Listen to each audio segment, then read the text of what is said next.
le B à bas, c'est de créer un carré. On va le faire avec Scratch, DGPad, puis Carmetal. Commençons par Scratch. Donc on lance ici Scratch. Et donc pour créer un carré, comme on est en géométrie de la tortue, un bon usage c'est d'utiliser un lutin qui correspond en gros à quelque chose vu de dessus, qui montre bien les déplacements. Donc on va supprimer ici ce lutin pour aller en chercher un autre. Et donc par exemple Beetle, ici, alors non c'est pas lui que je voulais, donc je supprime. Donc Beetle ici, qui a pour intérêt d'être effectivement ici, vous voyez, d'avoir un visuel qui montre bien les déplacements, vu de dessus on voit bien ce qui se passe. Donc c'est ce lutin ou un lutin de ce genre ici qu'on utilise de façon préférentielle. Alors pour faire un carré on peut glisser des éléments ici donc qui me serviront. Donc deux éléments importants, c'est stylo en position d'écriture et effacer tout. Et donc pour créer un carré, eh bien on utilise la boucle répétée 4 fois, avancer et tourner. Donc on va avancer par exemple de 100 et tourner à gauche de 90. Alors ici on ne va pas utiliser de déclencheur, on va juste montrer ici. Donc si je mets le stylo en position d'écriture, c'est validé, et si je clique là-dessus, j'obtiens un carré. Alors on va maintenant faire pareil avec DGPad.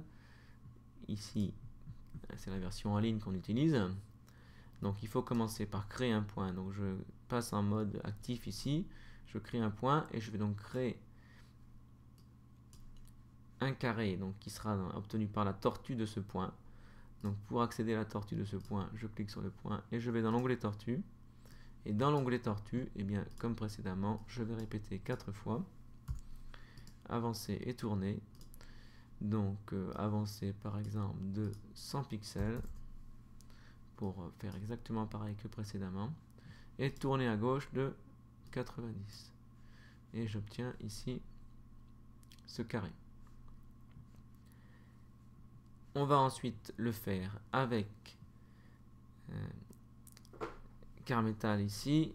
Alors je précise que je vais le faire avec Carmetal en géométrie dynamique classique, autrement dit sans utiliser la tortue. Donc pour ça, alors on va créer deux points libres ici, A et B, alors qu'on peut créer à la volée en utilisant ici l'outil segment. Donc je crée deux points libres A et B. Et ensuite, avec l'outil perpendiculaire, je crée une perpendiculaire ici, une perpendiculaire ici, et on va chercher les distances à reporter des deux côtés.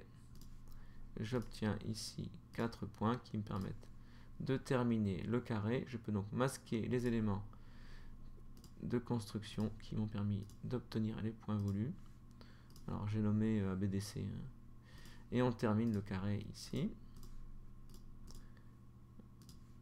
Voilà.